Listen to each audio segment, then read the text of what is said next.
I had just finished preparing dinner for the family, but it turned out that the wives weren't included after all. Oh well, I thought. My heart was overflowing with joy as I glanced at my husband and father-in-law, who both nodded in agreement. It was time to bring out the meal. As I searched through my bag, I found what I was looking for, an envelope. I held it up and said, "Mother, I found this." The envelope contained a note that began, "My name is Molly. I married my husband Kevin when I was 25. 3 years later, we welcomed our daughter, and we've enjoyed a happy life together as a family. After our child's birth, I returned to work, and we've been working hard to balance parenting with our careers. One of the biggest challenges in my life has been dealing with my mother-in-law. She's often been the center of attention in the family and has a tendency to make everything about herself. My husband Kevin is the middle child of 3 siblings. He's the only one who is married. His siblings are still enjoying their single lives. My mother-in-law, who likes to think of herself as the Madonna of the family, has always been a difficult presence. She often refers to herself as the family's Madonna, and I suppose she really believes it. When I entered the picture as the only daughter-in-law, the dynamic shifted. My father-in-law and Kevin's siblings treated me with care, but my mother-in-law saw me as a rival.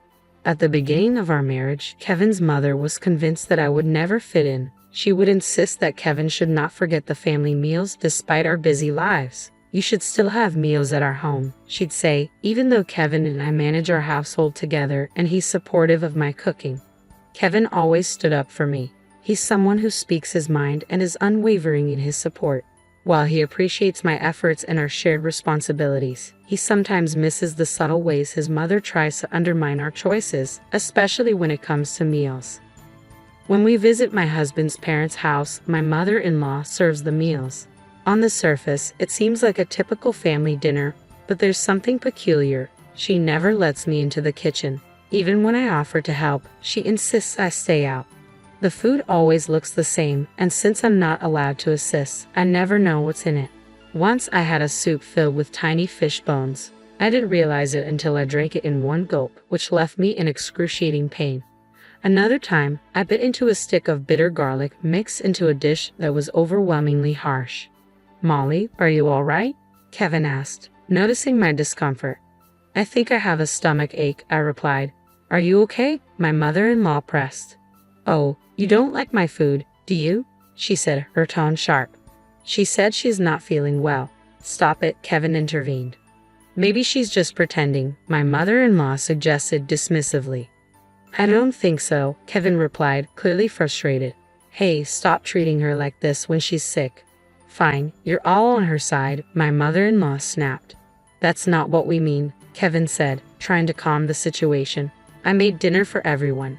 What's wrong?" "Don't worry, I'll eat it all," I assured them, though I was struggling. "No, you," Kevin started to say. "You scared me," I exclaimed, seeing his reaction. "What's wrong? Why are you shouting?" I asked. "It's just," Kevin said, "I can't let you eat food that's gone cold." He took the plate of meat and potatoes from in front of me. "What the hell?" I exclaimed as he threw the food away. "Why is it so different from what I'm used to?" "It happened before," Kevin said, clearly frustrated. I was served a soup filled with tiny fish bones. When I mentioned it, my confusion was met with denial. "Mom, what's going on?" I asked, bewildered. "I didn't do anything. You must have misunderstood," she replied. "Of course not. This meat and potatoes are terrible," I insisted. When my husband tried to serve the meat and potatoes to my father-in-law, my mother-in-law snatched the plate away. "If it's that bad, you don't have to eat it," she said dismissively. "That's not what I meant," my husband said, frustrated. "I'm asking why Molly's food is so bad." "I have no idea," my mother-in-law responded. "I think she did it on purpose," my husband accused. "Enough. This is unbelievable," I said. "You never let Molly into the kitchen, and now you're taking the plate like that? There's something wrong here." "Yeah, I think so too," Kevin agreed. "Well, I'm done," I declared. "I'm never cooking another meal here again." In the end, my mother-in-law never admitted any fault or apologized. Kevin used this as an opportunity to stop visiting his family. The rest of the day was relatively peaceful until something unbelievable happened. While I was away on a business trip, I returned to my hotel after a meeting and saw my mother-in-law walking hand in hand with a man in his 20s. What? No way, I gasped, frozen in disbelief. I was sure of what I saw. I didn't recognize the man with my mother-in-law, so I decided to follow them. They went into a cafe and sat by the window, not directly across from each other but side by side. I quickly began filming. As I watched, their faces grew closer together. I was horrified and couldn't bear to watch any longer. After about half an hour, they left the cafe and headed to a hotel. The next day, I waited until the kids were in bed and turned to my husband. Hey, you know what? I started. You wouldn't want to see your parents doing something shameful, would you? I hesitated, gauging his reaction before deciding whether to show him the videos and photos. If he didn't want to know, I planned to delete them. I don't care, he said. If you want to see something unsavory your own parents are doing, then I guess you can learn something from it. I was taken aback. Wait, you're okay with this?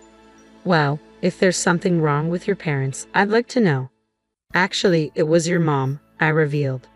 Oh my God, was it my mom? He asked, stunned. Yeah, I guess so. What did she do to you? He asked, clearly distressed. Nothing to me personally, I said, but I saw what happened yesterday. Oh, seriously? He responded. I handed him my phone with the videos and pictures. He looked at the images and said, Oh my God, that's disgusting.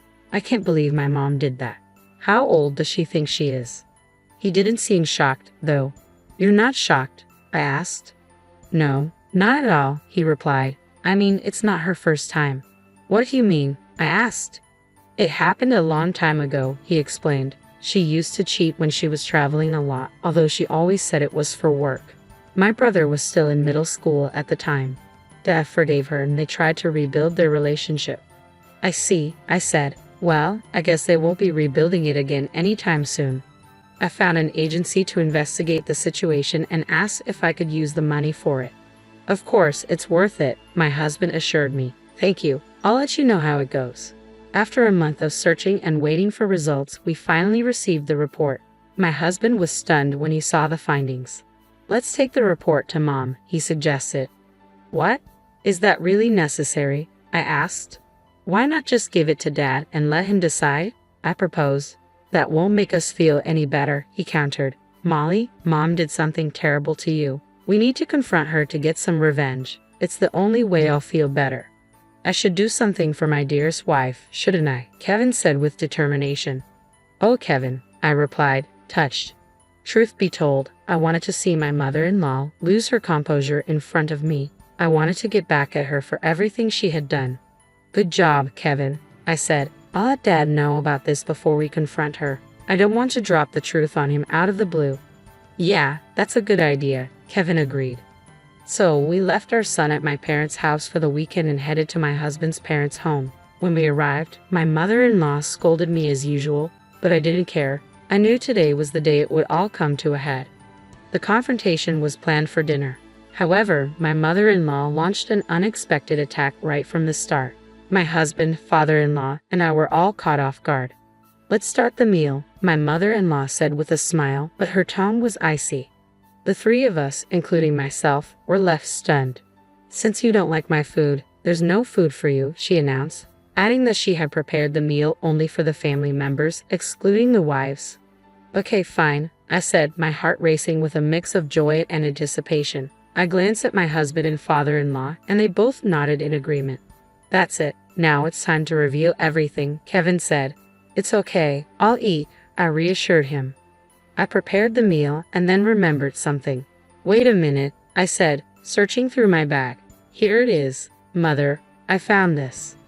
I held up an envelope. Well, I can't eat this, I added. Oh yes, this was a present for Mother. I totally forgot about it. I handed the envelope to my mother-in-law. Oh, you can be smart sometimes, she commented with a hint of sarcasm. Despite the comment, my mother-in-law accepted the envelope happily. But as she looked at the contents, her hands stopped and she began to tremble. What's the matter? I asked. It's nothing, she replied, trying to dismiss it. Is it really nothing? I pressed. What did she give you? It's nothing special, she said, but her voice was shaky.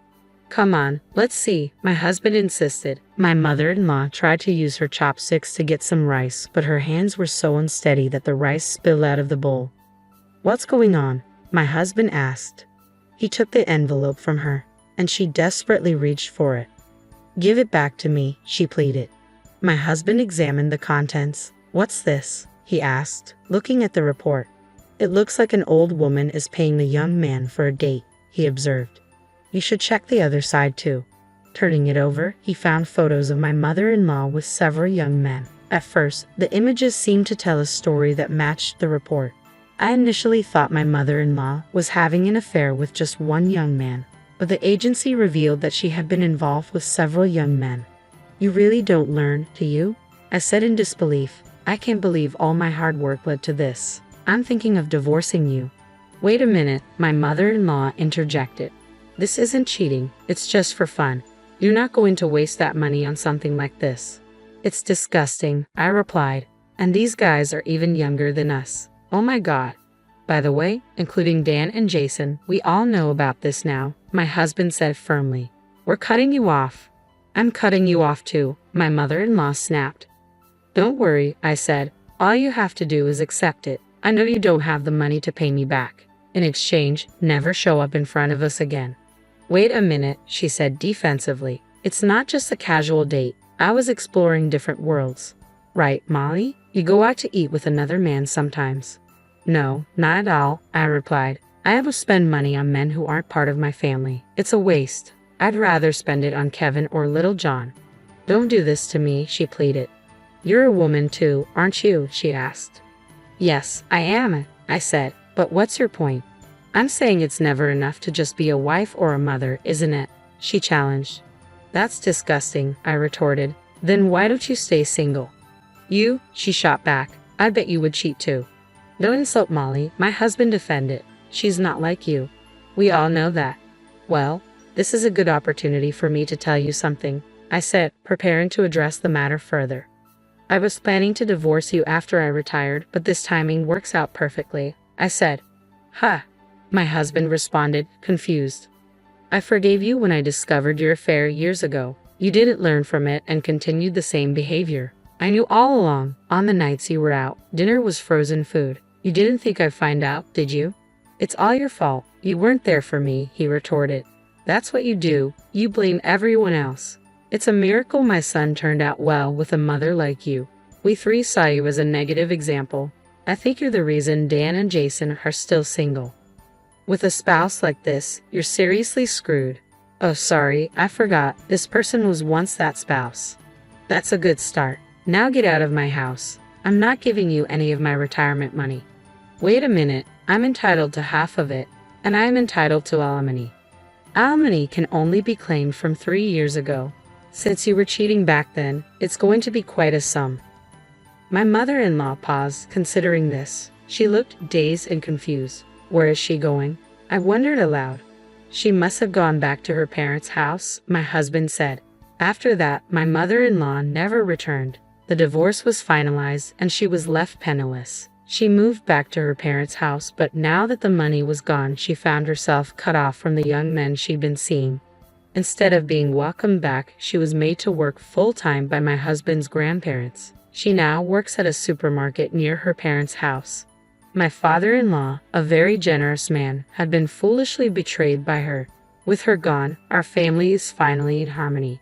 Dan and Jason, who rarely visited before, now come around often and have even started talking about marriage. I'm genuinely happy for them.